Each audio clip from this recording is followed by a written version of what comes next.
ثم دنا فتدلى فكان قاب قوسين أو أدنى صلى الله عليه وعلى آله وأصحابه وبارك وسلم تسليما كثيرا أما بعد فأعوذ بالله من الشيطان الرجيم بسم الله الرحمن الرحيم وننزل من القرآن ما هو شفاء ورحمة للمؤمنين صدق الله مولانا العظيم وصدق رسوله النبي الكريم صلى الله على سيدنا ومولانا محمد وعلى آله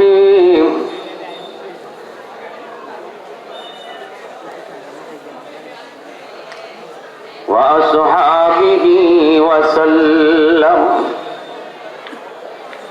أي حبیب کبریاتم پر سلام أي ہمارے دل ربا تم پر سلام دل صدا کہتا رہا تم پر سلام أي حبیب کبریا تم پر سلام مسجد اقصی میں جملہ انبیاء مسجد اقصی میں جملہ انبیاء مقتدی تھے اور وہ تم مقتدا مقتدی تھے اور وہ تم مقتدا اے حبیب کبریا تم پر سلام دل صدا کہتا رہا تم پر سلام মহব্বতের সাথে জবান খুলে অল্প সময় একটু জিকির করা যাবে লা ইলাহা ইল্লাল্লাহ লা ইলাহা ইল্লাল্লাহ একটু ভাই আমি যদি এক বাইরে জায়গা দিই আল্লাহ আমাকে জান্নাতে জায়গা দিবে ভাই একটু আগে লা ইলাহা ইল্লাল্লাহ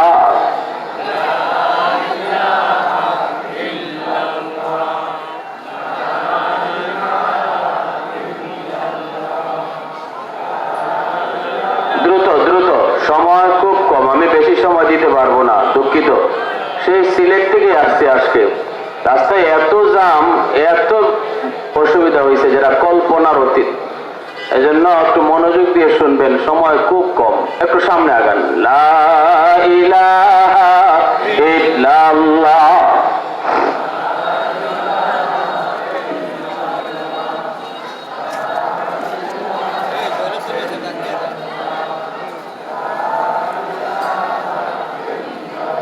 লা ইলাহা ইল্লাল্লাহ মুহাম্মাদুর রাসূলুল্লাহ জোরে সুরে বলে সাল্লাল্লাহু আলাইহি ওয়াসাল্লাম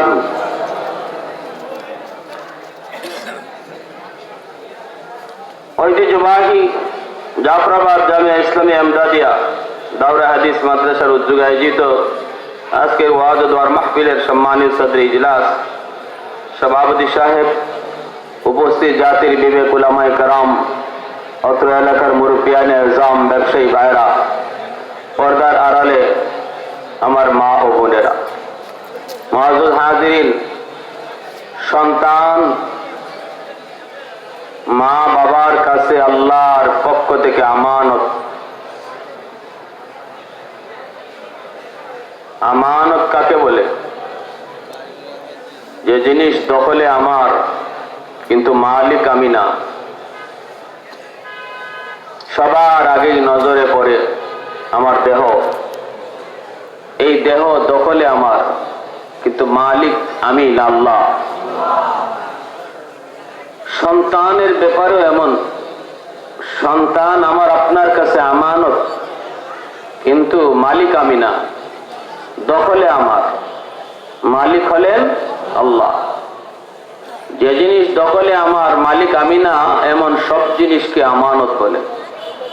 আমানতের বস্তু ব্যবহার করার তরিকা হলো নিজের মর্জি মতো ব্যবহার করলে খেয়ানত হয়, আর যিনি রাখছে আমানত ওই মালিকের মর্জি মতো ব্যবহার করলে আমানতদারি রক্ষা হয়।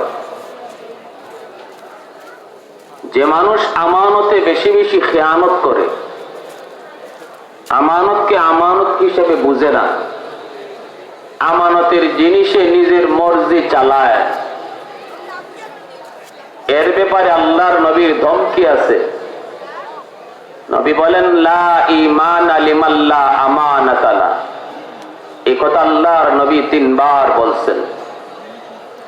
যার মাঝে আমানতদারি নেই তার ঈমান নাই, যার মাঝে আমানতদারি নেই তার ঈমান নাই, যার আমানতদারি নেই তার ঈমান নাই। আরেক হাদিসে রাসূল বলেন, ইযা যুইয়াতিল আমানাতু ফান্তাজিরিস সাআ। যখন মানুষ বেশি বেশি আমানতে খেয়ানত করবে তখন তোমরা কিয়ামতের অপেক্ষা করো।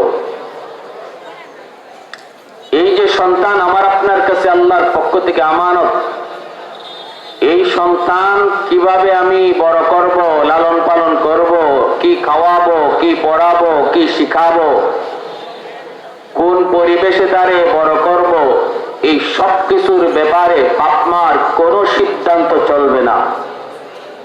কারণ বাপ মা সন্তানের মালিক না, সন্তান তার কাছে আমানত। মালিক আল্লাহ, আর আমানতের বস্তু মালিকের মর্জি মতো চালাইতে হয়। অতএব আমার সন্তানের লেখাপড়া করা, লালন পালন করা, কোন পরিবেশে রাখা, কোন পোশাক পরানো, কোন জিনিস দেখানো, কোন জিনিস বোঝানো, কি শোনানো, এই সব কিছুর ব্যাপারে সিদ্ধান্ত চলবে যিনি মালিক, তিনি কে? আল্লাহ।